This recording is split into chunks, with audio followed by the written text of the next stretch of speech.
tal? Buenos días, bienvenidos y bienvenidas a Sin Fronteras. ¿Quién vive en Nicaragua? Gente que no vende patria. Hoy es miércoles 9 de noviembre de 2022. Con Gerson Ordóñez, Byron Baltoano y Carlos José Hurtado cuando son las 6 de la mañana con 29 minutos. Sin Fronteras, la revista con William Griggs Vivado. En la primerísima 91.7 y 105.3 FM.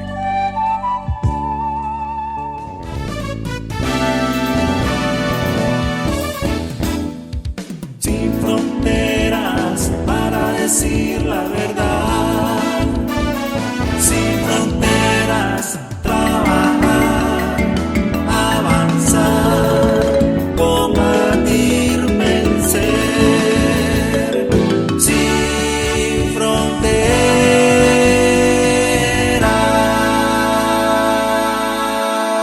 6 de la mañana con 33 minutos. Dentro de 11 días, hermano, entramos en receso. Ahí vas a ver. Porque todo el mundo va a estar hablando del Mundial de Fútbol. Ahí vas a ver. Que Argentina aquí, que Argentina allá, que Brasil, que no sé. Ahí vas a ver. Y después vamos, empalmamos con la Purísima. Y ahí nomasito la Navidad. Así que ahí vas a ver. ¿Cuándo que comienza? El domingo 10 creo que es. Hombre, el domingo 21. Empieza o domingo 20. En el calendario ahí que está 21, 20 domingos. 20. El domingo 20 de noviembre empieza en el país de la corrupción, en Qatar. Compraron ese mundial. Ahora se arrepienten. Solo vos sabés, después que te embolsaste los reales. Es una mafia lo del fútbol, ¿verdad? Pero bueno. Me regañó el doctor Lenín Fischer porque dice el doctor que él tenía 10 años cuando esa reunión donde Álvaro Sandoval, el búho, participó en la fundación de la Juventud Sandinista en León y por lo tanto él no estaba en esa reunión, sino que él citaba declaraciones del compañero José Lacayo Muñoz, que creo que es José Benito, ¿no? Lacayo Muñoz. Echa la aclaración, pues. Repentinamente falleció ayer Roberto González Gaitán, secretario general de la Central Sandinista de Trabajadores Nacional, se le llamaba para distinguirla de la Central Sandinista de Trabajadores José Benito Escobar. Estaban divididos de hace muchísimos años y nunca se logró la unidad. Roberto tenía apenas 65 años, estaba entero. Y aunque él padecía de diabetes y de hipertensión, se cuidaba, hacía ejercicio, comía sano. Y le dio primero un infarto que lo llevó al hospital y después otro infarto. No pudo sobrevivir. Yo a Roberto lo recuerdo en las luchas de los transportistas. Fue muy valiente y tuvo un enorme liderazgo en esas luchas. Él logró agrupar a los transportistas, que es un gremio complicado.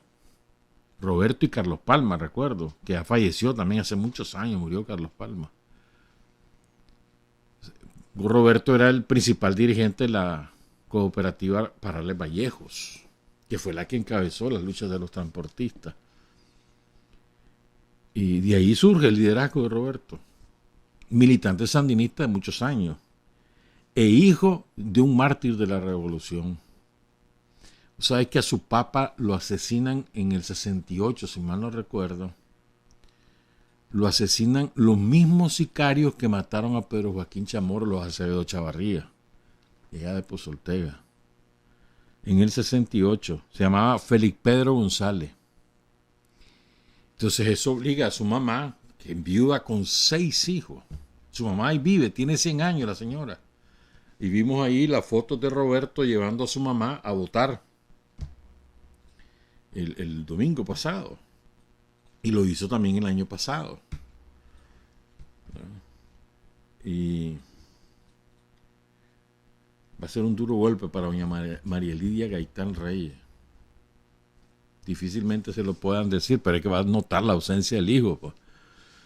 En fin, es muy triste, pues, que las muertes repentinas siempre duelen mucho más, porque para las otras una se va preparando, ¿no? Pero en esta oportunidad, ¿qué preparación hubo? Ninguna. Y murió el del aniversario de Carlos Fonseca. Roberto González Gaitán.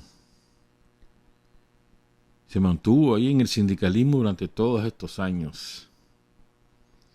Queremos saludar a su viuda, la compañera Silvia Tamara Montoya, a los hijos Félix Daniel y Augusto José González Montoya, hijos de Silvia Tamara y de Roberto, y a los hijos del primer matrimonio de Roberto José González García y Carlos Roberto González Poveda. También a sus hermanos Dalis, Marlene, Yasmina, Félix y María José González Gaitán, y especialmente a su mamá y a todos sus compañeros de la CST, Miguel Ruiz y los demás compañeros. Es un golpe muy duro para ellos también. Los descoloca, cualquiera descoloca estas cosas, pues. Van a rendir homenaje hoy a las 9 de la mañana. Va a estar en el local de la CST Nacional, que creo que queda aquí por la Iglesia del Carmen, ¿verdad? Y ahí va a estar todo el día. Y mañana va a ser sepultado en el cementerio Sierras de Paz a las 5 de la tarde. Bueno, fíjate que el lunes, bueno, ayer habló Daniel, pero vamos a hablar de eso, y vamos a hablar de Carlos Fonseca también. Pero quiero referir dos cosas. El lunes falleció en la ciudad de Chinandega, o en el municipio más bien, porque está en las afueras, la compañera Miriam Flores. De esas compañeras, vuelvo a decir yo estas cosas porque es que la revolución no se ha hecho solamente con los guerrilleros y los militantes de primera fila, sino también con ese montón de gente sin las cuales los guerrilleros jamás hubieran sido guerrilleros. Por eso yo me niego a decir colaboradores, para mí son igualmente militantes, en mi opinión, pues. Y Miriam Flores, mira lo que es, ¿verdad? Ahí te voy a contar algo que choca, ¿no? Ella era originaria de La Puebla, el histórico pueblo de los pueblos originarios, vale la redundancia, ubicados ahora en lo que se llama Rivas. Ahí la conoció don Santos Pérez Gadea, cuando él trabajaba en la LUF. Andaba de liniero. Ahí la conoce, se van a Chinandega, se casan y mantuvieron un matrimonio de toda la vida, hasta que la muerte los separó. Y a partir de los mediados de los 70, ellos empiezan a colaborar con el Frente Sandinista, con los guerrilleros de la época, con los chavalos que andaban en la lucha antisomocista. Doña Miriam, que tenía 84 años al momento de fallecer, nació en el 38. Y vivían en la comunidad San Benito número 2. Ayer fue el sepelio, creo. Ahí en la San Benito. Y dice que fue de borde popular porque era una mujer muy querida por todas las comunidades, no solamente de San Benito, sino las aledañas. Don Santos le sobrevive, tiene 87 años. Ambos le trabajaron a Graxa, que en Chinandega Graxa era un emporio, hermano. La aceitera, pues. Ahí pasaron miles de chinandeganos. Trabajaron a lo largo de muchos años en Graxa. Y con el esfuerzo, como obrero, lograron comprar un terreno ahí en la San Benito. Un terreno grandecito, como quinta, pues. Le pusieron Miriam. Y ahí pues, también para criar algo de ganado. y para hacer su casa, la casa de sus hijos, ¿verdad? Dice Tirsa Sáenz, todo esto lo cuenta el compañero Saúl Martínez Llanes, que publicó una semblanza biográfica de doña Miriam. Y Tirsa conoció estrechamente a doña Miriam, cuenta lo siguiente. En los años 70, Miriam recibió con cariño a los militantes sandinistas que llegábamos a la casa. Nos dio techo, comida y cariño. Familia humilde, obrera, comprometida, buena, firme, valiente y honesta. Nunca pidieron nada a cambio. Santo, fuerte como un roble, nos abrió la puerta de su casa a los sandinistas sin dudarlo. Miriam y Santo recibieron en su casa a los hermanos caídos, por ejemplo, Aura Ortiz, José Francisco Larguespada, Pepe, Walter Penske y a otros que estamos vivos. Y ella también era madre de un caído, el compañero Sergio Varela, quien ella crió desde muy chiquito. Era también su hijo. Y cada año dice Tirsa que doña Miriam la llamaba o le escribía para recordarle la fecha de caída de su hijo, porque Tirsa y Sergio eran muy amigos. Pues. Y aquí quiero contar esto, pues, porque choca esto. Fíjate bien, Miriam, una mujer comprometida desde los años 70, que nunca ha pedido a cambio nada. Igual don Santo. Pues a Miriam, uno que fue diputado suplente, William Mondragón Sevilla, creo que hasta el año pasado era diputado suplente, la acusó de somocista. ¿Con qué autoridad moral? ¿Y por qué? Porque ella reclamó el derecho de la comunidad a tener agua. Decime vos. Esto es típico de los mediocres. Todo es que alguien reclame algo, demande algo, entonces ya te descalifican. Ya te dicen, bueno, hace algunos años era somocista, ahora tranquero. ¿Quién te ha dicho? Pues ese es el derecho de la gente a reclamar sus derechos inalienables. Sea militante o no sea militante, tenés derecho a hacerlo. A reclamar, a exigir, a demandar, claro que sí. ¿Quién te ha dicho que eso no es un derecho? ¿Quién te ha dicho que por ser militante uno renuncia a sus derechos? Estás loco. Además, ¿qué autoridad tiene este hombre para decirle somocista a una compañera de semejante trayectoria? Quisiera él tener esa trayectoria. Da rabia, ¿verdad? Y dice Tirsa que doña Miriam la llamó y me lo dijo llorando. Hija, vos sabés que yo no soy somocista. ¿Verdad que? Me imagino Miriam el dolor que debió haber sentido con semejante insulto. Saludamos entonces a sus 4 hijos sobrevivientes: Marta, Xiomara, Nena y Rigoberto, todos López Flores. Y saludamos también a la comunidad San Benito número 2 allá en la ciudad, en el municipio de Chinandega.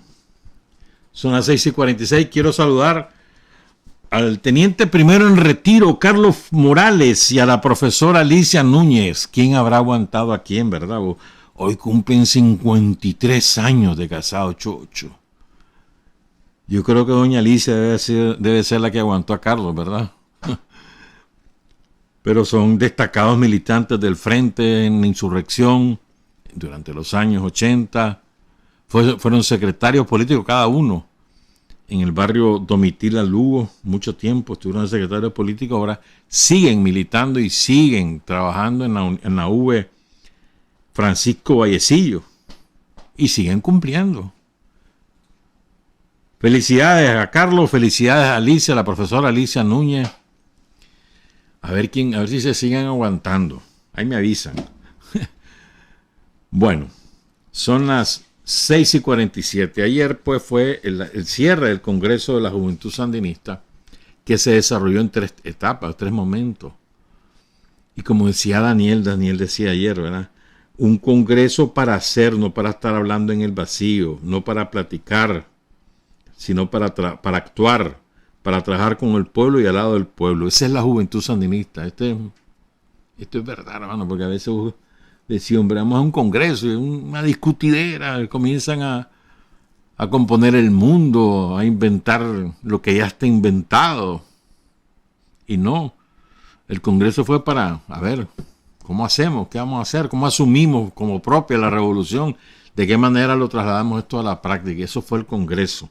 Bueno, aunque ayer en ese congreso había un chavalero que no, y otros que ya no son chavalos, ¿verdad, Xochitl? Porque ya hay gente de 40. Y no me invitaron a mí, yo hubiera ido también. Pero bueno, chavalero, entusiasta. Se contagió Daniel, pasó bailando como media hora, man. Se contagió. Es que contagia, ¿verdad? La energía de la juventud siempre contagia. El relevo, pues. Y había no solo de Managua, ¿viste? Es decir, a los que se preguntan dónde está la juventud, etcétera, bueno. La juventud es policía, la juventud es militar del ejército. La juventud es juventud sandinista, la juventud es oficial de migración, la juventud es bombero, la juventud trabaja en el sistema penitenciario. La juventud está metida en todos lados. Lo que pasa es que a veces no queremos verla, ¿verdad? Pero ahí está. La juventud votó el domingo, aunque vos creas que no. Decime, ¿cómo vas a obtener el 57% de participación electoral sin que hayan ido los chavalos? ¿Cómo lo vas a lograr?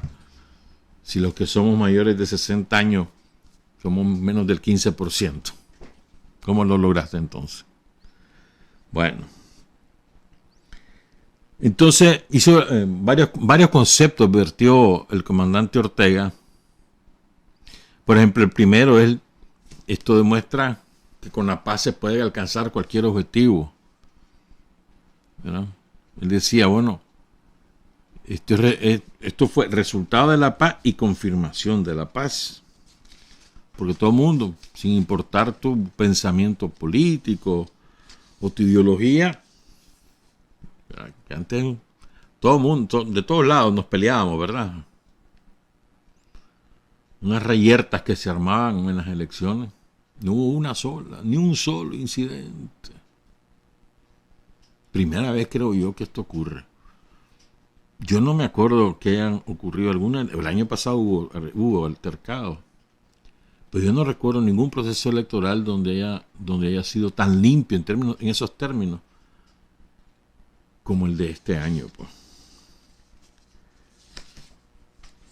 En Estados Unidos un solo pleito, ¿verdad? Por cierto, a los que nos quejamos, pues, porque qué barbaridad, que el consejo no ha dado los resultados, ya son las 12 de la noche, ya son las 5 y hasta las 6. En Estados Unidos calculan que los resultados de las elecciones de ayer en algunos estados van a estar listos dentro de 15 días. ¿Para qué? La pensé, ¿viste? En Estados Unidos, con toda la tecnología, dicen que van a contar voto a voto porque no sé qué, los pleitos que se tienen ahí que no jugando. Después habló Daniel que el principal motivador de estas elecciones son las obras. Además de la paz, las obras. La gente las ve, las constata, las disfruta. Y eso es el motivador. Incluso para los que tradicionalmente votaban por otros partidos, para ahora votar por el Frente, porque, hombre, dicen, durante tanto tiempo no hicieron nada en el pueblo y ahora, mira, entonces hay que seguir con los sandinistas. Pues. Y hay una cosa importante, yo creo que esto es muy importante. Dice, a partir de 2018, lo que ha habido un crecimiento de la conciencia. Estoy absolutamente de acuerdo. Creo que además es una conciencia, en primer lugar, patriótica. Es decir, de amor por tu país. Y en segundo lugar, una conciencia antiimperialista. O sea, que además va vinculado. Si querés patria, tenés que ser antiimperialista. Bueno, no hay otra manera. ¿Verdad? También Daniel habló que hubo planes para sembrar la violencia el domingo. Otra cosa que los dejáramos, ¿verdad? Para eso hay policía, para eso hay ejército. Pero hubo planes, hubo reales. Y habló claramente de esto. A pesar de los millones que les han invertido y que les dan en Costa Rica, dice Daniel, Costa Rica es una base que tienen ellos allí. No lograron provocar actos de violencia, porque el pueblo ya está convencido que un voto vale más que una gota de sangre, una frase muy bonita. Hizo algunos anuncios que yo no sé por qué han pasado desapercibidos. Dos anuncios particulares. El primero es que ya se van a las calles o carreteras que están así construyéndose en este momento con adoquines van a terminarse porque ya se empezaron con adoquines. Pero nuevas calles o nuevas carreteras no vuelven a hacerse con adoquines. Se van a hacer con concreto hidráulico, porque dura más, aunque es más caro. Entonces dijo que se va a hablar con las comunidades, se va a conversar, pues va a explicar, porque además dura más, es más caro, pero dura más, A ver, te voy a dar un ejemplo, lo que vivimos en Managua. La calle que está entre los semáforos de la Ceibita, aquí en el occidente de Managua, o sea, en la zona del cementerio, por ahí, pues para que te ubiques, los semáforos de la Ceibita y los semáforos de Lindavista, esa es una calle de concreto hidráulico. La construyó Somoza poco después del terremoto del 72. O sea, tiene 50 años. Y mírenla. Ahí está. No necesita mantenimiento. Ahí está. O sea, esa es una prueba de cuánto dura el concreto hidráulico. Pues.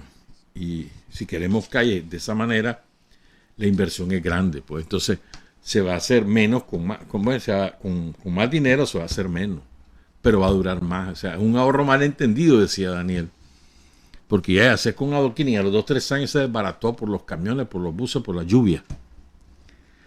Ese es el primer anuncio que hizo el presidente.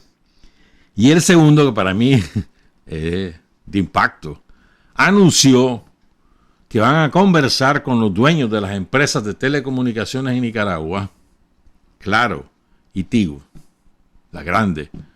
Hay otras que también se dedican a internet, pero le alquilan el cableado a bueno, también está, ¿cómo que se llama la otra? La hondureña. Hay otra empresa, hombre, de internet. No, de internet. Bueno, hay otra, sí. Entonces le van a, que anduvo, tiró su propio cableado, le van a aumentar los impuestos. Así lo dijo.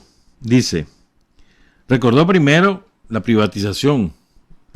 Aquí privatizaron empresas que dan ingresos multimillonarios. Vos te imaginás que Telcor, Enitel, que así se llamaba antes, siguiera en poder del Estado. La enorme cantidad de ingresos del Estado y que hubieran servido para tantísimas cosas. Pero la regaló Alemán. ¿Te acordás de eso? Y compró a los sindicalistas, etcétera. Fue triste, mano. Aquel fallo famoso de la Sala Constitucional de la Corte que le dio vía libre a eso. Fue terrible, mano, aquellos años. Bueno, desgraciadamente esos gobiernos las entregaron. Y claro, se ganaron también por debajo sus centavitos. Bueno, sí, buenos centavitos se ganaban por debajo para que le dieran a ellos esas concesiones. Y concesiones de las comunicaciones. El negocio que significan en estos tiempos de los celulares, del internet. Este es un tremendo negocio en cualquier país del mundo. ¿Quieren una prueba? Uno de los hombres más ricos del planeta se llama Carlos Slim. Y su principal negocio es Claro. Si querés pruebas de cuánto dinero sacás de ahí. Son empresas que nunca dejan de ganar. Incluso cuando la pandemia ganaron mucho más. Pues todo el mundo, como no se podían ver. Bueno, aquí no, pues, pero en otros lados, confinados. Entonces, lo único era el internet, el llamarte, el escribirte, el videollamada.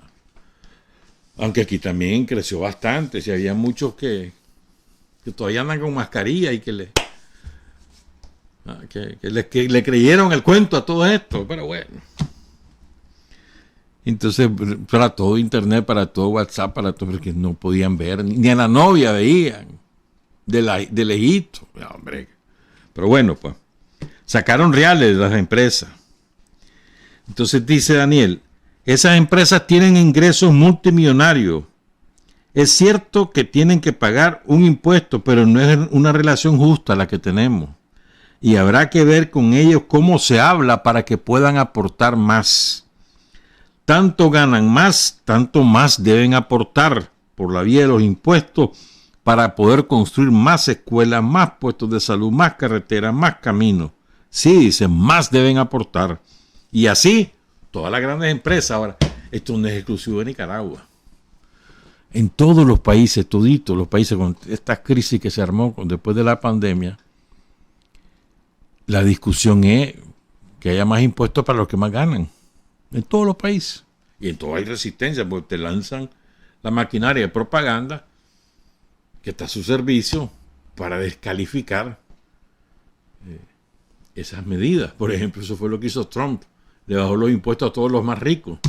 O lo que hicieron en Gran Bretaña también, le bajaron los impuestos a los más ricos. Fíjate vos, qué absurdo, pero bueno. Y recordó Daniel que cuando se puso en práctica la reforma tributaria, yo me acuerdo de esto, fue entre 2017 y 2018. Hubo negociaciones, van negociaciones, vienen.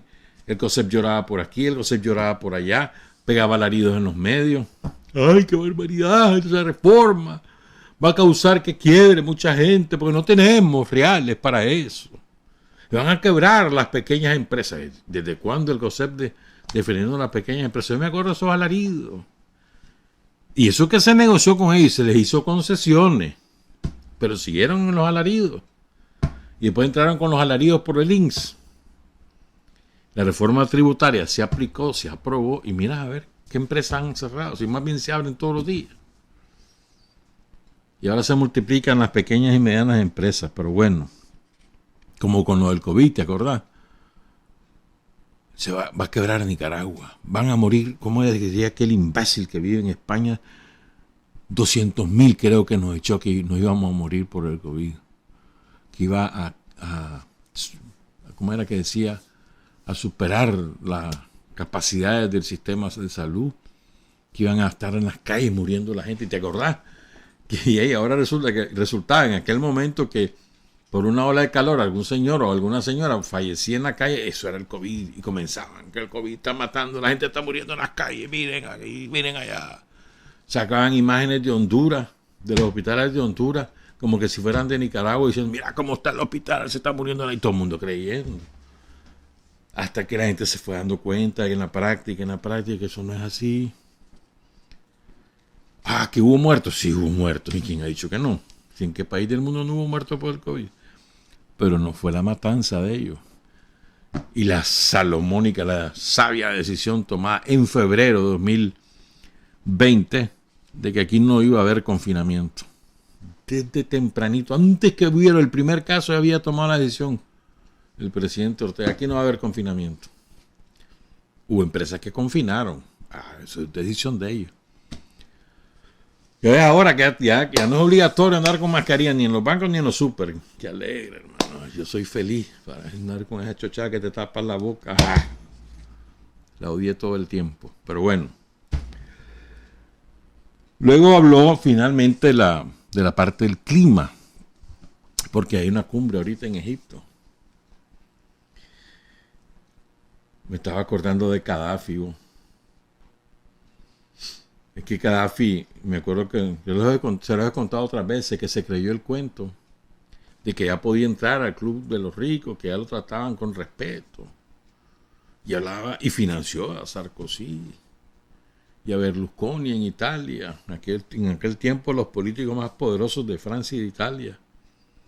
Financió a Tony Blair, el político más importante en aquel tiempo de Gran Bretaña. Lo saludaban, lo recibían. Y lo mataron. Destruyeron el país y lo mataron. Y se robaron todas las reservas de Libia. Me estaba acordando de eso. Ahora que vi algunas imágenes ahí de la cumbre contra el cambio climático en el Cairo, que como decía Daniel, no sirven para nada, hermano. Sirven para gastar reales, para cabildear, para hacer negocios, pues no sirven para nada práctico para la humanidad. Para nada sirve. Decime una que haya servido algo. Tal vez sea la única que sí sirvió. Y fue porque les denunciaron ahí en la cara. La de que Hugo Chávez les dijo que no es el clima el que mata a la humanidad, sino el capitalismo. Ahí, ¿te acuerdas? Qué famoso discurso en Holanda. Países Bajos, perdón. Pero bueno, pues firman acuerdos y si los ricos no cumplen, ¿quiénes son los culpables? Los ricos, y no cumplen. Y vuelven a firmar y vuelven a no cumplir. Y vuelven a firmar y vuelven a no cumplir. Y bajan aquí y suben aquí. Y nada sirve. ¿Verán? ¿Quiénes no la cumplen? Dice Daniel, los que tienen el poder para decir yo no la cumplo. ¿Quiénes tienen ese poder? Los imperialistas de la Tierra.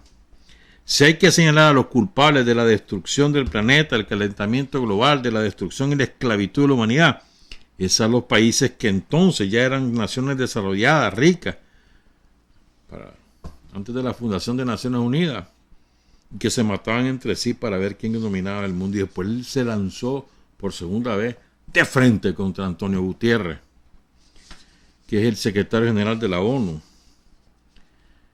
que salió diciendo que el problema es que si no se hace algo, la humanidad está... si no se destruye el planeta, eso nos está llevando al suicidio de todos, decía Gutiérrez. ¿Cuál suicidio? Dice Daniel. Te querrás suicidar vos, pero nosotros no. Ni en América Latina, ni en África, ni en Asia nos queremos suicidar. Lo que tenés que decir, le dice Daniel, y tener la valentía de decirlo, que es que lo que se ha venido es cometiendo un crimen desde la época del colonialismo en contra de los pueblos en vías de desarrollo, africanos, asiáticos, latinoamericanos y caribeños. Los han venido destruyendo, los han venido asesinando, los han venido explotando y han venido destruyendo el medio ambiente. Y ellos, los ricos, por otro lado, con sus grandes empresas y sus grandes industrias, envenenando el medio ambiente tranquilamente. Y ese veneno nos cae a nosotros, el veneno que ellos producen. Son los países ricos, los países capitalistas, los asesinos del medio ambiente. Dígalo, señor secretario de Naciones Unidas. Tenga el valor de decirlo. Y no salir con el cuento de que aquí ya todos nos queremos suicidar. Aquí lo que estamos es enfrentados a una pandilla de asesinos que tiene el control de la economía global, del armamento atómico y que cometen crímenes todos los días. Y después dijo algo que me parece que es totalmente cierto, ¿no? Porque dice, aquí en América Latina se ha puesto de moda lo de los narcoestados y se cita como narcoestado. Bueno, antes de López Obrador se hablaba de narcoestado México, narcoestado Guatemala, porque realmente eso está tomado por los narcotraficantes y el crimen organizado. Honduras, que ahí están haciendo la lucha, pero la tienen muy difícil. Colombia. Entonces, de los narcoestados, dice, pero realmente los narcoestados son ellos, dice. Porque ellos son los consumidores, ellos son los que lavan el dinero, ellos son los que se benefician del negocio. Ellos son los narcoestados. Dice, ¿por qué no controlan?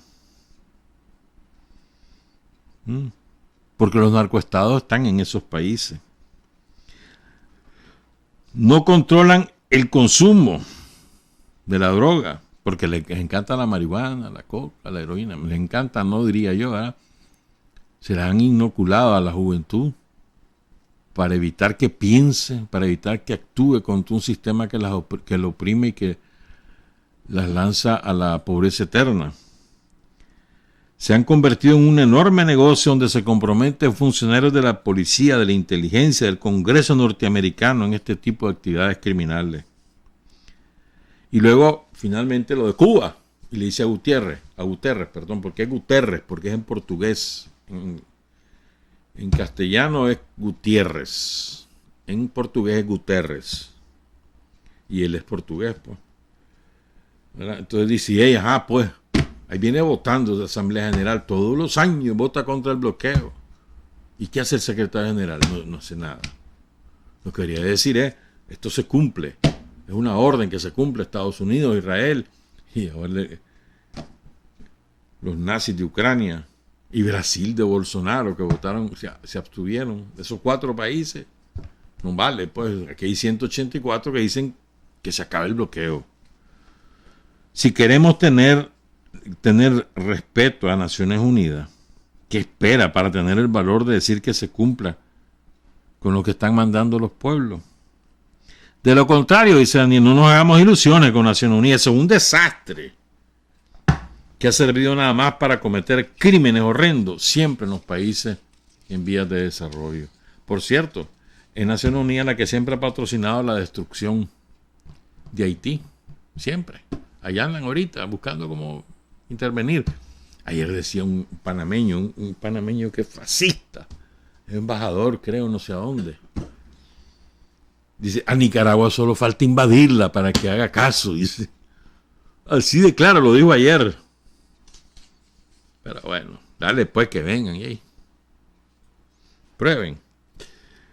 7:08, vamos a hacer una pausa y regresamos con Carlos Fonseca y otras cosas.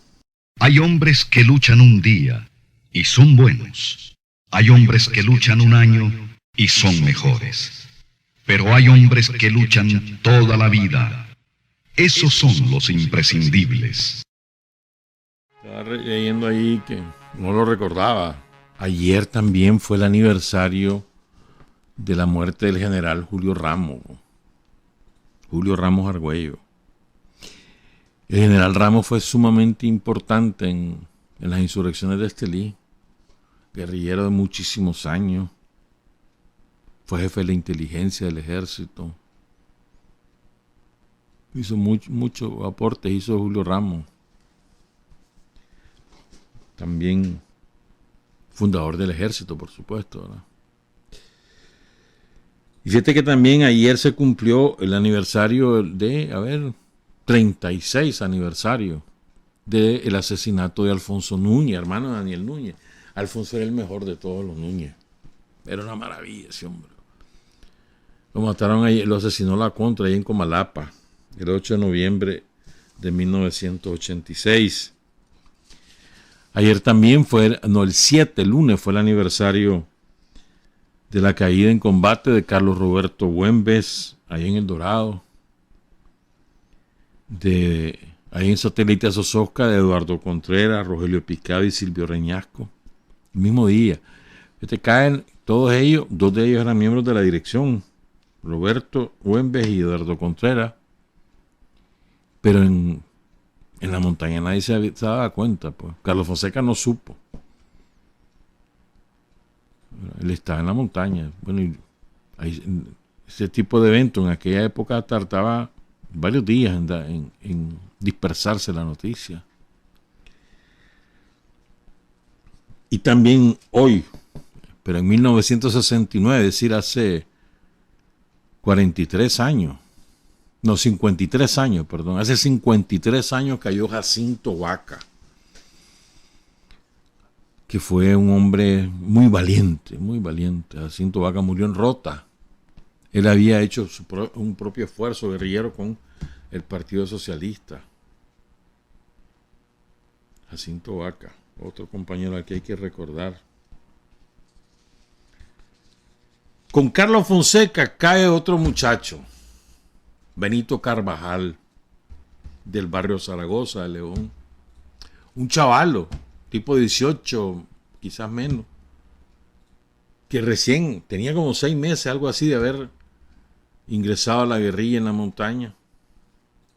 Ahí les voy a contar algo que leí de un compañero de aquellos años, su opinión de por qué ocurre como ocurre la muerte de Carlos. Después se los cuento.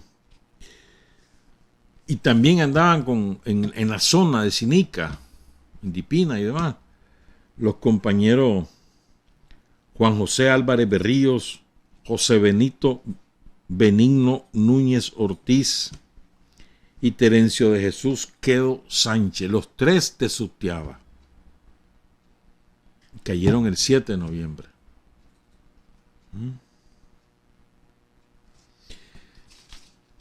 Entonces, quiero contar algunas cosas, pues, pero antes quiero hacer esta reflexión sobre este pensamiento, estas 4 ideas que en 5 líneas escribe Carlos Fonseca. Cuando muere Chelito Moreno, Francisco Moreno, que cae en Pancasán,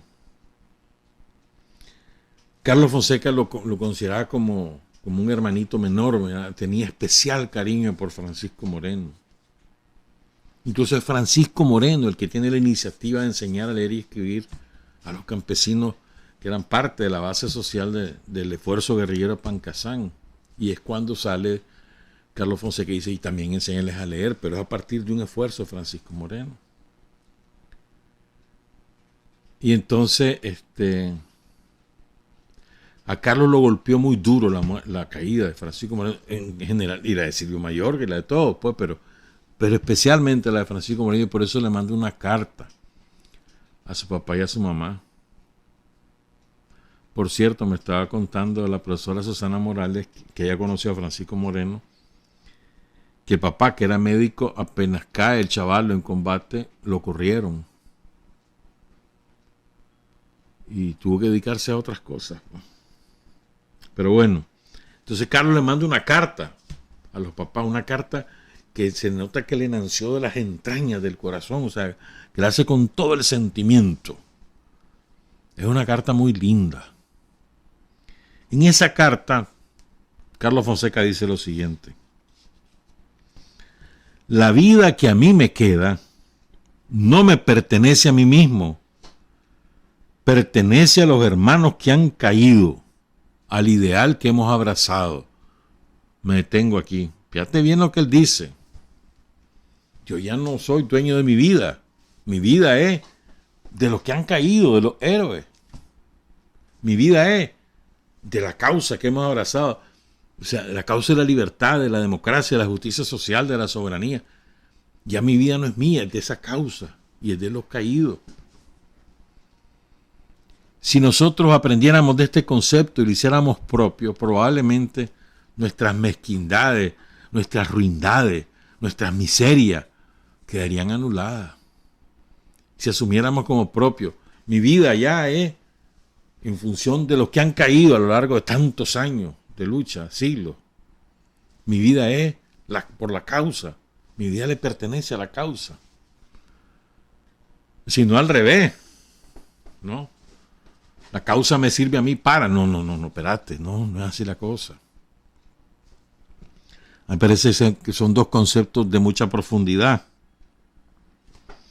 Y luego dice otra cosa que es preciosa, mano. A Francisco Moreno y demás compañeros de la montaña, oigan esto, el enemigo no los encontró arrodillados, no se rindieron, murieron peleando, fueron capturados y asesinados, como le pasó a Oscar Danilo Rosales, por ejemplo, atados a un árbol y torturados hasta que los asesinaron. Pero no estaban arrodillados, no le imploraron a la guardia perdón. Pelearon, lucharon. Sí, perdieron la vida, pero no se rindieron. Combatieron, dice Carlos, mientras pudieron empuñar el arma redentora. El arma redentora, porque vos tenés armas opresoras y armas para asesinar civiles, y tenés armas redentoras, las armas que defienden tu soberanía y que conquistan la libertad, armas redentoras. Las armas del ejército de Nicaragua, de la Policía Nacional, son armas redentoras. Y después se compromete, dice: mis compañeros y yo sabemos ser dignos hermanos del gran héroe Francisco Moreno. Y yo creo que es muy bueno, ¿no?, recordar a Carlos 2 veces al año, 23 de junio, 8 de noviembre, rendirle una guardia de honor, llevarle una flor a su tumba. Es muy bueno. pero es mejor conocer su pensamiento y su vida. Y es 2 veces mejor imitarlo o intentarlo. Aprender tanto que uno quiere ser como él y trata de ir haciendo las cosas como él. Está muy bien, repito, ¿no? Recordarlo, cantar, claro que sí. Pero es mejor conocer su pensamiento y su obra, su acción. Y es mucho mejor aplicar lo que él nos enseñó, lo que él nos legó. Ese es el gran desafío, ¿no? Y a veces fallamos todos. Los que somos veteranos y los que están empezando, fallamos todos. O sea, está bien cantar el himno a Carlos, cualquiera canción revolucionaria, muy bien. Pero tenemos que hacer el esfuerzo de conocer su pensamiento. Y no me venga con el cuento, es que no hay escuela. No me venga con el cuento, es que no nos dan los folletos. Porque todo eso lo encuentran navegando en internet. Como he dicho en otras oportunidades, en lugar de los videojuegos que te gustan tanto, en lugar de la pornografía que te gusta tanto, hay que buscar a Carlos. A Carlos, a Silvio, a Pomares,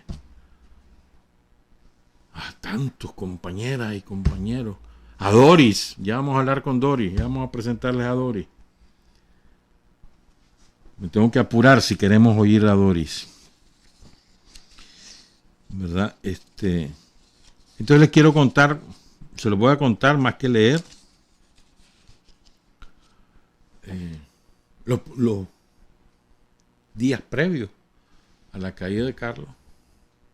Y después un testimonio de un compañero que participó en la operación que permitió rescatar los restos de Carlos Fonseca y de Benito, de los 2 compañeros. Se los vamos a contar y después vamos a escuchar a Doris. Fíjense. A ver, Carlos Fonseca sale de Managua, vino a Nicaragua a finales del 75, principios del 76, anduvo en Chinandega, anduvo en Esleón, anduvo en Estelí, anduvo en Managua, en Matagalpa, sube a la montaña, va con Rosita Argentina Ortiz, entre otros compañeros. Él no debió hacerlo porque estaba prácticamente ciego. En aquellos tiempos, cuando uno usaba lentes muy gruesos, los que le llamábamos culos de botella, era la única forma, porque por el grueso tenía mayor posibilidad de ampliar, de reducir la pérdida de visión. Pero Carlos no podía distinguir a veces ni siquiera obstáculos que se le presentaban de frente. Su visión periférica la había perdido. Carlos nunca debió ir a la montaña. Nunca. Además estaba ultra quemado. O sea, la guardia le había metido un montón de veces preso. ¿Por qué se vino Carlos? Porque había un cuestionamiento en el interior del país a su liderazgo, porque había permanecido, ya tenía 5, un poco más, 7 años de estar fuera del país. 8. Entre que estuvo preso en Costa Rica y después en La Habana. Lo primero, había un cuestionamiento a su liderazgo, pero además se estaba partiendo el frente. Y él quería la unidad. Y vino en esa labor. A los primeros que convencen a los que lo cuestionaban. Pedro Araujo era uno. Y el primero que convence. Y empieza a hablar con montones de compañeros en todas partes. A palpar la situación del país. Y convoca una reunión. Quiere hacer una reunión con los principales cuadros para dirimir las diferencias. Aunque él era muy duro en el juicio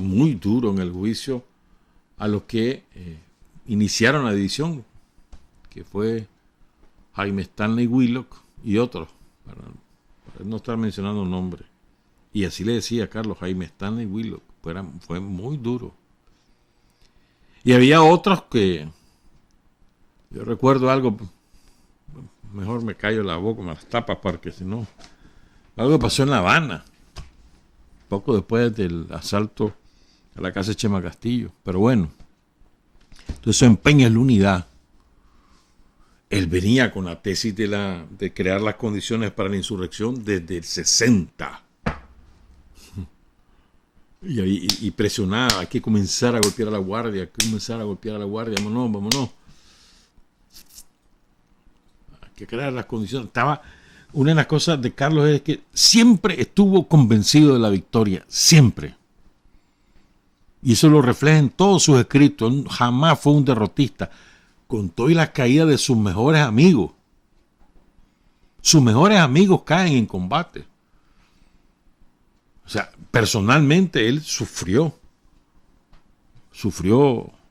la muerte de muchos compañeros en términos personales, porque más allá de que es tu compañero de lucha, es tu amigo, tu brother, pues, el que conoces desde cipote. Y jamás cayó en el derrotismo, jamás, mucho menos que se rindiera. Entonces, Carlos está con un grupo como más o menos, varían las cifras que uno escucha, 12 a 15 compañeros. Él los parte en 3, 4 con él, grupos pequeños, y los despacha con los mejores vaquianos. ¿El vaquiano qué es? El guía. Y en la montaña vos no podés andar sin alguien que no conozca la montaña, que se oriente, que sepa dónde está el norte, el sur, el este, el oeste. Era muy difícil en aquellos tiempos en la montaña, una montaña tupida que llovía todos los días del mundo. Era muy difícil orientarse a aquel fango, etcétera. Rapidísimo, vos ibas en un abra o un sendero y ibas en dirección norte, pero había que curvear y después otra vez curvear y después regresar. Rapidísimo, perdías la dirección, la orientación. Era imprescindible. Por eso es que te digo, no era un dirigente guerrillero o un dirigente del frente, pero era un vaquiano y un guerrillero. Sin un vaquiano nos mataban. Como Pablito Hernández, o Inés Hernández, o Eulalio, o Nelson Suárez. Todos esos compañeros que eran imprescindibles en la montaña, imprescindibles. ¿Ya? Entonces él se desprende de los mejores y se queda con este chavalo Benito, que es recién llegado, en términos prácticos, 6 meses en la montaña no es mucha experiencia, y con otros hipotitos que lo acababan de reclutar, un chavalito como de 16 años, que era el de menor experiencia entre los vaquianos. En otro se va Claudia Chamorro con el Zorro, en el otro se va La Rosita con Juan de Dios. Y así pues. Y él empieza a caminar, ya para el 6-7 de noviembre, empieza a caminar rumbo al punto donde se va, supuestamente lo van a topar los guerrilleros de la Pablo Úbeda. Caminó como 2 kilómetros, pero la guardia había detectado la presencia de los guerrilleros. Y mandó una fuerza, una agrupación importante en aquellos tiempos. 80 guardias, eso es bastante en aquellos tiempos. Y la manda y llegan hasta la Boca de Piedra. Ahí se instalan en la capilla. ¿Verdad? La saquean, por cierto. Y desde la capilla la agarran como centro de operaciones. Ellos no saben que ahí va Carlos Fonseca. Ellos saben que van unos guerrilleros. Pero no saben que va Carlos Fonseca. ¿No? Entonces, leí a un compañero, él no quiere que yo diga quién es. Me dijo que él cree que Carlos Fonseca se sacrificó para que los demás pudieran escapar, que él estaba convencido que estaban cercados y que era mejor que los demás compañeros llevaran a los mejores vaquianos, aunque él sacrificara su vida. Que él cree que esa es la razón por la cual, porque todo el Zorro y todos los Juan de Dios, todo el mundo le dijo que no era posible que él se quedara sin Inesito o sin cualquiera de los vaquianos más experimentados. Se lo dijeron. Pero él era el jefe. No. Entonces él dice que él cree que la única explicación es esa, que Carlos sabía que era muy difícil que con él se pudieran salvar todos, porque él era un lastre por su ceguera, y que la mejor manera era que llevaran a los compañeros de mayor experiencia. Esa es la opinión de este compañero. Me parece interesante. En aquellos tiempos a él le dolió mucho la caída en combate de Edgar Munguía. Incluso él creía que él debía ser el jefe del frente en Managua, y cuando lo mandan, él creía que él debía ser, y fue Edgar el que después decidió irse a la montaña porque aquí hubo un rechazo, etcétera. Pero bueno, entonces, como se instalan ahí, ¿verdad? Entonces la guardia llega.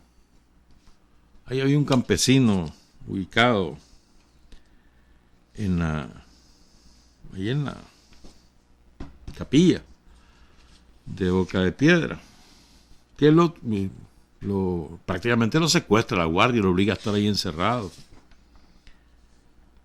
¿verdad? Y Matías López. Entonces él es testigo de cómo fueron los hechos. Hay una investigación que hicieron un grupo de compañeros que fueron Rodolfo Amador Gallego, caído en combate un año después. Uno de los primeros caídos era el responsable del Ministerio del Interior en la zona de Guaslala.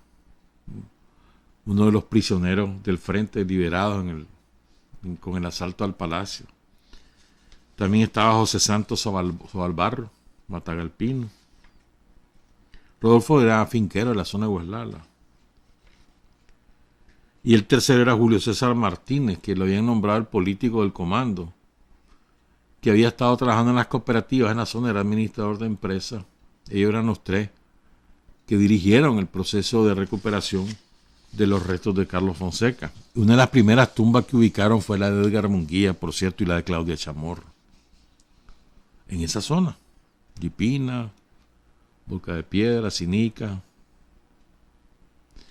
Entonces, Matías López cuenta lo siguiente, según el testimonio de Julio César Martínez. ¿Verdad? Dice él que a él lo obligaban a hacer trabajo ahí mientras estaba la guardia ocupando. Y la tarde del 7 de noviembre, la guardia se parapetó en diferentes puntos alrededor de un camino de montaña que pasaba al pie de la colina donde se encuentra la capilla. Era una hondonada que estaba llena de matorrales. Aunque me mantenía la mayor parte del tiempo dentro de la capilla, desde allí se podía ver lo que pasaba afuera. Cuando iniciaron los disparos en la tarde, lo hacían en dirección al matorral que estaba en la parte baja de la capilla, el zanjón. Comenzaron a disparar cuando ellos oyeron ruidos en la maleza. Había momentos que cesaban los disparos, después reiniciaban disparando de vez en cuando hacia el matorral, a pesar que nadie les disparaba a ellos, a los guardias. La guardia estaba nerviosa. Dispararon toda la noche a ciegas y como locos sin que se estableciera combate alguno. Al amanecer del 8 de noviembre, la guardia se fue a buscar donde habían estado disparando. Pero iban con miedo. Calladitos, asustados, iban con miedo. Y encontraron 2 cuerpos en el zanjón. Entonces se fueron a traer a Matías a la capilla, y lo llevaron ahí donde estaban los 2 cuerpos y lo obligaron con un machete en mano a cortarle las manos a los 2. Porque el jefe de la patrulla de la guardia sospechaba que uno de ellos era Carlos Fonseca, pero no estaba seguro. Y ahí le cortan también las manos a Benito Carvajal, el chavalo del barrio Zaragoza, León. Entonces después, con las manos, llega un helicóptero y mandan las manos a Managua para verificar las huellas. Como aquí estaban las huellas, por tantas veces preso Carlos, y ahí confirman que es Carlos Fonseca. Entonces regresa el helicóptero, un helicóptero pequeño, saca los restos y se los lleva a Dipina, que estaba cerca de ahí, de Boca de Piedra. Ahí había una plazoleta. Eso Dipina habían hecho como un caserío, pero planificado. Tenían plazoleta, tenían una escuela, etcétera, planificado. Habían llevado maestros desde Managua que eran los encargados no solamente de enseñar a los alumnos, sino también de informar a la guardia lo que ahí ocurría. Y entonces ahí aterrizó el helicóptero, ahí descargó los 2 cuerpos, porque la guardia siempre enterraba a los guerrilleros en un sitio diferente al que habían caído para evitar que las comunidades aledañas donde habían caído los muchachos los hicieran ceremonias y los sepultaran, que fueran factor de agitación. Entonces los llevaba a otro lado, donde nadie sabía quiénes eran. Entonces ahí llega la guardia, saca a los chavalos, y además llegó furiosa, saca a los chavalos de la escuela, ese es el testimonio de uno de los maestros, ¿verdad? Y lo saca de la escuela, chavalos pegando alarido, porque está la guardia, pues. Y entonces Juan Francisco, que es el maestro que ayuda a identificar claramente dónde está los restos de Carlos, Juan Francisco Blandino, era maestro. Le dice que él saca a los chavalos, pero que vuelve a ver atrás, como que va garantizando que los chavalos vayan seguros. Y ahí él ve dónde están sepultando aquellos 2 sacos azules, en bolsas azules. Y entonces dice que después, cuando ya se fue la guardia, se fue a ver dónde era, y ahí hubo un tumulto, y supuso pues que ahí estaban enterrados. Entonces, toda esta operación que realizan Rodolfo Amador, también estaba Seydi Rivas, que en paz descanse, Rodolfo Amador, estaba José Santos Sobalbarro y Julio César Martínez. Todo esto que les estoy contando es lo que ellos van averiguando. Entonces, y ellos dejan ahí en Dipina al profesor a cargo de seguir averiguando dónde está la cosa, y dejan también a Jesús Duarte como el secretario político. Entonces, días después, le mandan a Carlos Fonseca, le mandan a los compañeros ahí en Guaslala. Guaslala queda como unos 20 menos kilómetros de más o menos de Boca de Piedra. Pero en aquellos tiempos no eran caminos, eso era. Bueno, el caso es que le mandan esta nota que tenemos las 2 imágenes de esta carta manuscrita por Jesús Duarte. Y dice lo siguiente: Dipina, departamento de Celaya, en ese tiempo se llamaba así, Guaslala. Estimado compañero Julián, la encomienda que los dejó, en vez de nos los dejó, ya está hecha. Ya hallamos el cadáver del señor Carlos Fonseca Amador y de otro cadáver en la misma tumba. El uno vestido de verde olivo y el otro del mismo modo, mas usaba el uno con camiseta negra. Los 2 están con cabeza, lo que no tienen es las manos. Al lado donde estaba tapado el que vestía de verde olivo estaba tapado con tabla. Estos 2 cadáveres están sepultados de la siguiente manera: el uno del saliente al poniente, o sea, del este al oeste, y el otro de norte a sur, en forma de escuadra, también de cruz, así pues. Ahí está el dibujo, también aparece en esa imagen. El dibujo sale al final, ¿verdad? Y dice, es cuanto dice el coordinador del Frente Sandinista Jesús Espinosa Duarte, Patria Libre o Morir. Y pone el dibujo. Entonces, ya lo encontraron, pues. Y después vino la operación, llevaron un helicóptero pequeño, después uno grande, andaba el comandante guerrillero David Blanco a cargo de esa operación, el comandante Humberto Campbell estaba de jefe de Guaslala al inicio de que se inicia la operación, después lo mandaron para el Caribe, a Bluefield creo, y así fue el rescate.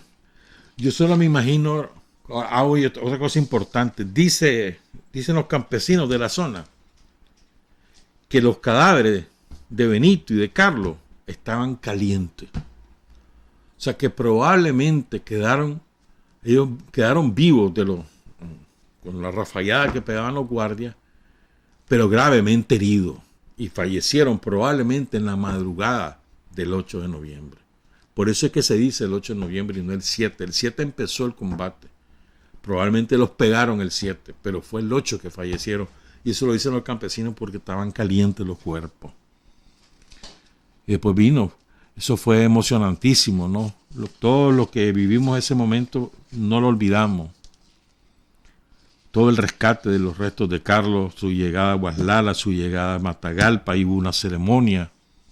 Y después, aquí en Managua, esa plaza estaba a reventar, y el enorme discurso de Tomás, que fue el principal orador, fue una cosa sumamente emotiva en aquellos años, en 1979. Doris Tijerino es una de las personas de los sobrevivientes de los años 60 que mejor conoció a Carlos. Si no es la mejor, una de las mejores que conoció a Carlos. Hubo otros compañeros que lo conocieron, obviamente. Pero Doris tenía una relación personal con Carlos. Carlos era como su mentor, ¿no? Y además ella trabajaba con él en muchas cosas, pues. Entonces, la compañera Libet González, periodista que trabajaba aquí en La Primerísima, ahora trabaja en el Canal 2. Libet entrevistó a la comandante Tijerino el 7 de noviembre de 2018, hace 4 años. En esa entrevista, Doris habla del aspecto humano de Carlos Fonseca, de las cosas que tenemos que seguir. Hay un momento que no van a escuchar nada, hay un silencio que dura más o menos 1 minuto. Aguántense porque ella explica por qué es ese silencio. No crean que se apaga la radio en ese momento, sigue la entrevista, aguántense y ella lo explica. Y creo que se puede aprender mucho de este testimonio de la comandante Tijerino, Doris María Tijerino Haslam. Ojalá que lo aprendiéramos de verdad, pues. Van a oír el ser humano, Carlos Fonseca, cómo era. Más allá del dirigente político, el ser humano. Con esto vamos a cerrar el programa con la comandante Doris Tijerino. Mira, 42 años, dicho así, es toda una vida. Y si pensamos que el tiempo cura las heridas, borra los recuerdos, el tiempo fracasó con Carlos Fonseca porque está presente, vivito al día de hoy, tal y cual lo recordamos y lo conocimos, sobre todo los sandinistas, ¿verdad? Y muchísima gente del pueblo, sobre todo en Matagalpa. El principal legado para mí, no es fácil decir cuál es, pero yo aprecio que lo más importante que Carlos nos donó, nos dejó, nos heredó, y con el ánimo de que lo fortalezcamos, lo conservemos, lo perfeccionemos, es al Frente Sandinista. Porque para mí, sin ese instrumento, aquí estaríamos haciendo intentos de salir de la dictadura. ¿Quién sabe qué nieto de Somoza sería el presidente si Carlos no se ha empeñado como se empeñó y si no ha entregado su vida como la entregó para la formación del Frente Sandinista? Y ese instrumento es el más valioso, además de todas las cosas que hizo ya en lo personal, con cada uno de los compañeros que él se relacionaba. Él decía, hay que rechazar el error, pero no el equivocado. La gente no lo hace de mala fe. El que falla es el que no sabe qué tareas asignar, cómo asignarlas, cómo explicarlas, pero todos tienen capacidad de hacer algo. Y él se empeñaba en eso. Nunca permitía que alguien ese compañero no sirve. Lo más probable es que te dijera, tal vez estoy equivocado y que no sirve su voz. No ha sabido cumplir tu trabajo. Entonces era un hombre muy, muy detallista. No era un jefe que te daba una orden y daba la espalda. Te enseñaba a cumplir lo que ibas a hacer. Y te acompañaba, te corregía, te ayudaba a corregir Y aprendí una cosa que para mí ha sido en mi vida personal, política y todo, jamás mentir porque siempre te descubren. Jamás tratar de ocultar una equivocación.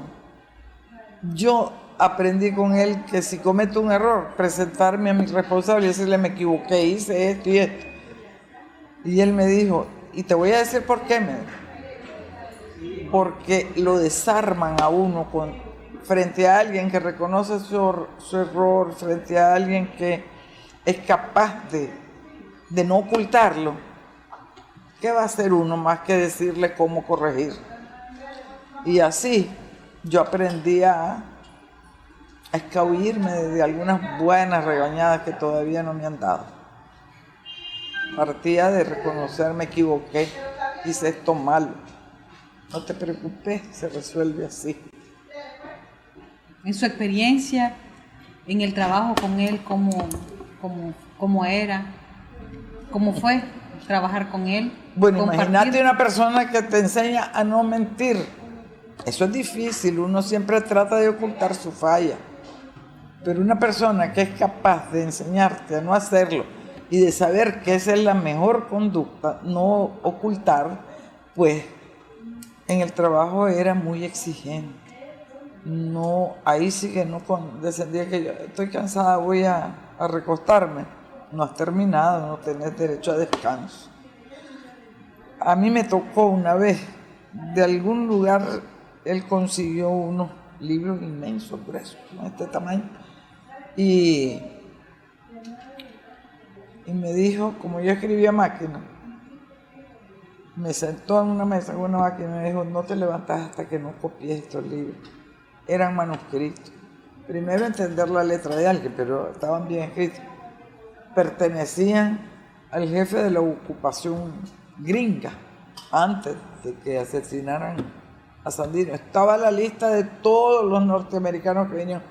Eso era terrible, porque tenía que ir letra por letra, porque eran en inglés y eso pues no es por razones ideológicas, pero no me ha interesado aprenderlo. Y lo he estudiado, pero no lo hablo.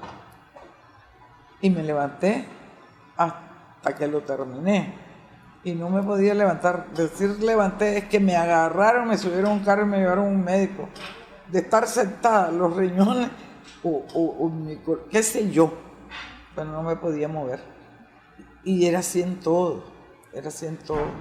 Igual que en el trabajo también era muy, muy insistente en el buen trato entre los compañeros. No le gustaban las bromas groseras, irrespetuosas, burlescas. Una vez salió, debe haber sido en la prensa, porque no había Nuevo Diario antes del 79, una foto de un abogado siguiendo a un dirigente del Partido Socialista, ni siquiera era del frente, con una faja en la mano. Y él me dijo, no me gusta porque es la burla de un profesional contra un dirigente del pueblo obrero. Es burla. Y él decía que el sarcasmo, la burla, eran tan dañinos a la hora de señalar las cosas como la agresión verbal y la mofa. Era un hombre indescriptible. Yo quisiera tener la capacidad de transmitir todas las vivencias y las razones por las que yo lo veo como el principal santo del Frente Sandinista, según Leonel Rugama, a su hijo Carlos, a su hija Tania, porque estoy segurísima que eso les ayuda a caminar por donde deben caminar. No tengo duda que Carlitos lo hace, pero hace rato que no me encuentro con Tania desde que era chiquitita. ¿Tuvo experiencias extraordinarias con él? ¿Algo que la marcó? ¿Algo que... Bueno. ¿Algo que la enojó mucho, que la hizo llorar, o que le dio mucha felicidad? Mira, es que además tenía una característica. Yo una vez me negué a hacer un trabajo, fíjate. Clandestino. En la casa estaba él, estaba yo, ahí estaba el mimeógrafo, yo era la encargada de todo lo que era tapear, elaborar folletos, yo sabía hasta dibujar y sacarlo, ¿verdad? En los stencils. Entonces me llegó que yo sacara, que yo editara, que publicara un documento del Frente Sandinista en relación a la situación de Checoslovaquia. Estoy hablando de historia sagrada. Yo no sé si habías nacido cuando hubo una intervención de la Unión Soviética en Checoslovaquia. Y como yo, desde siempre, no mentiras, no puede ser desde siempre, desde que empecé a tener conciencia y definición política e ideológica, tenía una gran simpatía por la Unión Soviética. Y yo dije, eso no lo escribo yo. Me trató de hacer que lo hiciera, mandó a Julio Buitrago, que vivía ahí, mandó a Ricardo Morales y dije, me voy de aquí, pero no lo escribo. No me sacaron, ¿verdad? Porque me hubieran echado Pérez en la esquina. Y no me pasó nada, porque yo dije, ahora sí. Entonces me marcó en el sentido de que era un hombre que también aceptaba que uno no pensara igual a él, no le pasaba nada a uno. Y toda la vida se lo he dicho a la gente, si el Frente Sandinista no fuese tan democrático en términos positivos, centralista democrático, porque esa es la expresión de la mayoría, entonces en situaciones,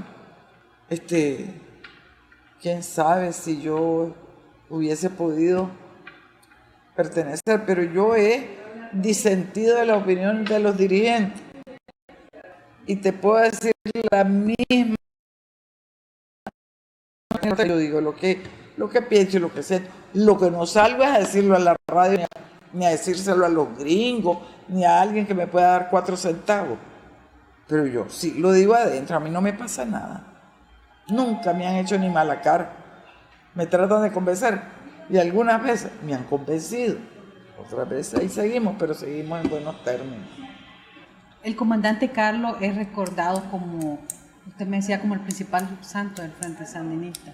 Para mí es por ese poema de Leonel que dice como los santos. Ajá, y los santos son todos los caídos. Su trato con las mujeres, con las compañeras.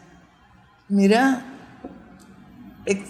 absolutamente respetuoso y considerado, preocupado de que las compañeras que se iban incorporando entraran en condición de militantes, con los mismos derechos, las mismas obligaciones. Eso decía, hacer guardias en las casas, cuando le tocaba hacer los oficios domésticos, pero a él no lo permitía que una mujer entrara nada más a cocinar y limpiar la casa.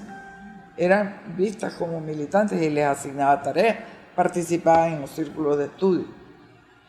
Esto no está reñido con el gran afecto, con, no sé ni cómo decir, amor por su madre. Una vez me enseñó una carta. Yo la leí y la mamá le decía todas las peripecias que había tenido que hacer para alquilar un traje para la graduación de bachiller. Y entonces me dijo, esto es mi título de revolucionario, porque es mi certificación de pobre, de oprimido, bueno, de todo lo que le pasaba al pueblo. Ese soy yo. Entonces, si es una persona que tiene ese respeto, ese amor por la madre, se tiene que portar bien en el trato a las compañeras. Tiene que ser respetuoso, cuidadoso, cariñoso, solidario, pero al mismo tiempo le reconocía a uno la condición de militante y ahí te trataba como militante, te exigía como militante, y eso es importante. Cuando usted se da cuenta que él fallece, ¿cómo se da cuenta? Mira, a Carlos lo mataron, ya perdí la cuenta de cuántas veces lo mataron y ahí estaba vivo. Por eso un escrito reciente de Martín Gutiérrez que dice que lo mataban y ellos lo veían caminando por el pueblo, en sentido figurado, ¿verdad? Nadie vio fantasma porque además no lo habían matado. Cuando Cuando lo mataron me pasó lo que me pasó cuando mataron al Che. Cuando lo asesinaron, y es mentira. Si a Carlos lo vienen matando todos los días. Y resultó que era cierto. Cuando a él no lo mataron, lo asesinaron. Pero cuando él cae en combate, porque él está en la montaña, cumpliendo además un deber de militante, y lo anuncian, pues por las noticias, nosotros escuchamos las noticias, yo me quedé helada, y de mentira, y me costó asimilar que era cierto, me costó aceptar que era verdad. Yo veía la foto en el periódico, que la mandaron, y yo dije, no, tal vez se parece, no es él. Pero bueno, era él. Yo me ocupé después en mi trabajo con los colaboradores de la guerrilla en Rancho Grande a encontrarme y había Carlito. Bueno, él se ríe que le diga Carlito porque creo que no le gusta, pero como para mí es un niño, y ahí estaba una compañera que cuando se refirió al momento, estaban con ellos y lo apresan y se lo llevan y lo matan. Ella dijo, yo pepené el cadáver de Carlos.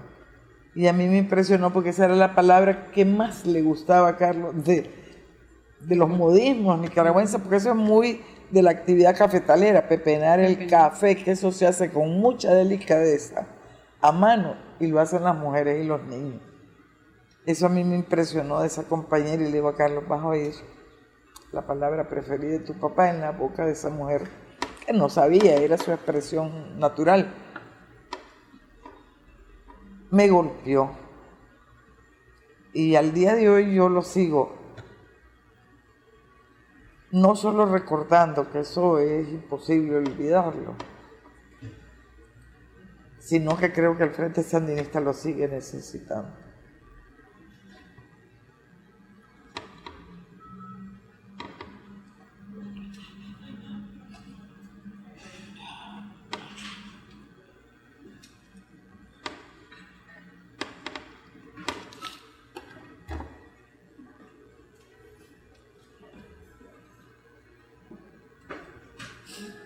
Te di la entrevista porque es la primerísima, pero yo no puedo. William lo sabe. Ahí en la radio se me ha atacado y todo el mundo se ha enterado que lloré, pero no me da pena.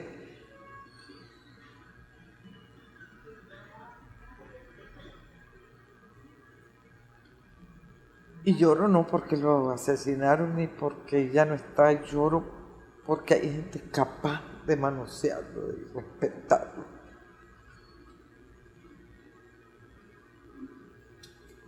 Son unos miserables.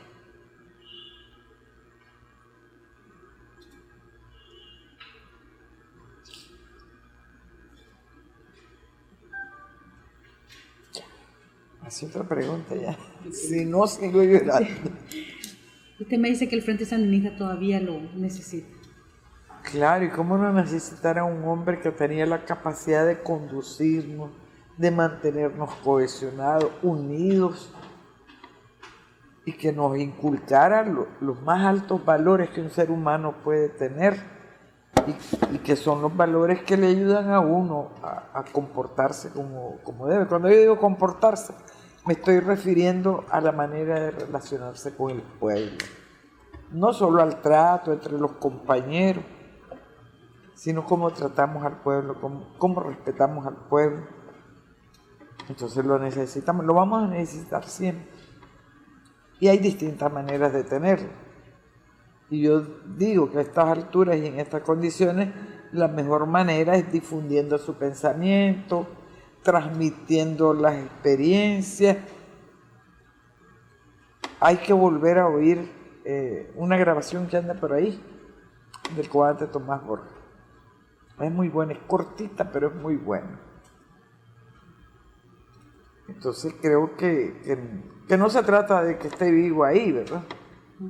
Porque vivo está en nosotros, pero presente en sus acciones, en su conducta, en sus enseñanzas. De sus deseos, ¿cuáles considera usted que ya se cumplieron con esta revolución? De los deseos de Carlos. De los deseos del comandante Carlos. Que somos libres, somos realmente libres.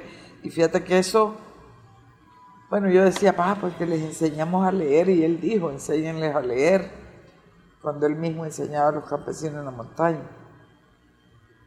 Pero en una reunión con los colaboradores, yo siempre voy a los colaboradores, todos los meses me reúno con ellos, porque ellos me alimentan, me recuerdan de las enseñanzas. En un encuentro con la juventud de San Ramón y los colaboradores,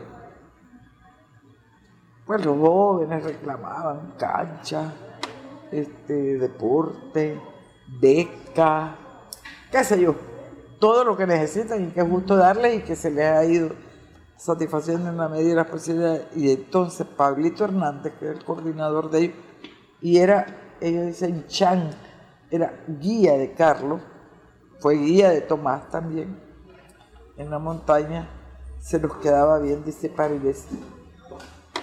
A mí me cumplieron todo, soy libre, estoy reunido con ustedes, antes nos mataban.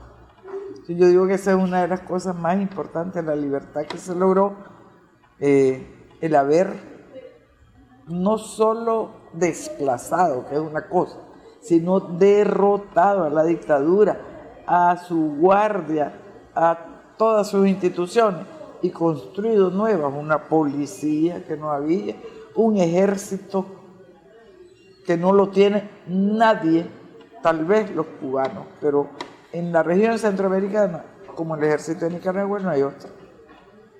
Y no por su poderío militar, sino por su calidad humana, porque las armas son las mismas, disparan y matan igual, depende de quién la tiene y quién la empuñe para saber contra quién va a ir.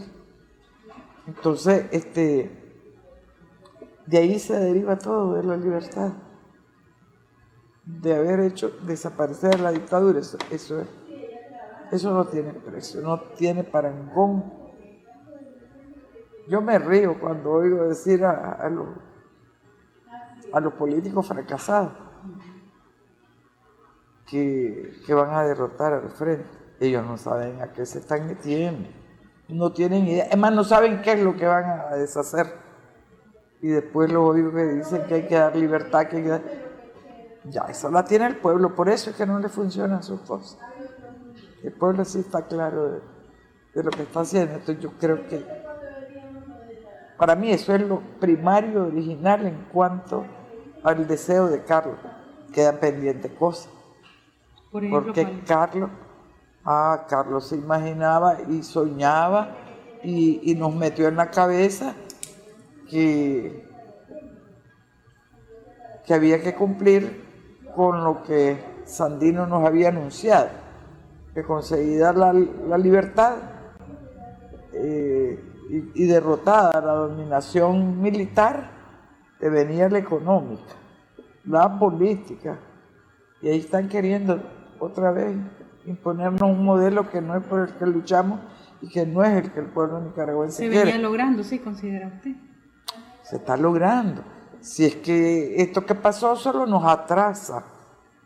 Pero durante los 3 meses del golpe, yo quiero que me digan si no hubo obras de la revolución, si solo por aquí hubo, pero en los lugares en que se podía, se continuaron haciendo caminos, se inauguraron centros de salud. Eso es fácil verlo porque se publicó, la gente sabe. Entonces la revolución no se atrasó en nada, son tontos. Ni que nos maten a todos nosotros, van a acabar con el sandinismo. ¿Qué opina de esos que dicen que los sandinistas tienen que irse del país? Hoy vi una cosa simpática, yo no tengo Facebook, cae mal, pero una de mis hermanas sí no vive sin eso. Y me enseñó y me mandaron en un WhatsApp un meme, ya aprendí, meme, yo no sabía que eso era meme, que decía, Daniel Ortega se debe ir ya. yo venía la imagen de la Ileana Ros-Lehtinen.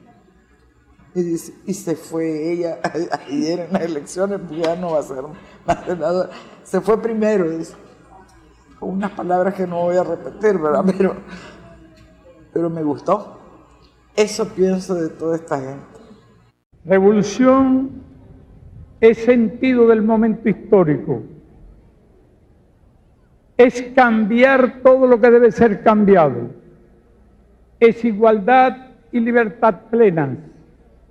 Es ser tratado y tratar a los demás como seres humanos. Es emanciparnos por nosotros mismos y con nuestros propios esfuerzos. Es desafiar poderosas fuerzas dominantes dentro y fuera del ámbito social y nacional. Es defender valores en los que se cree, al precio de cualquier sacrificio. Es modestia, desinterés, altruismo, solidaridad y heroísmo. Es no mentir jamás ni violar principios éticos. Es convicción profunda de que no existe fuerza en el mundo capaz de aplastar la fuerza de la verdad y las ideas. Revolución es unidad, es independencia, es luchar por nuestro sueño de justicia para Cuba y para el mundo, que es la base de nuestro patriotismo, nuestro socialismo y nuestro internacionalismo.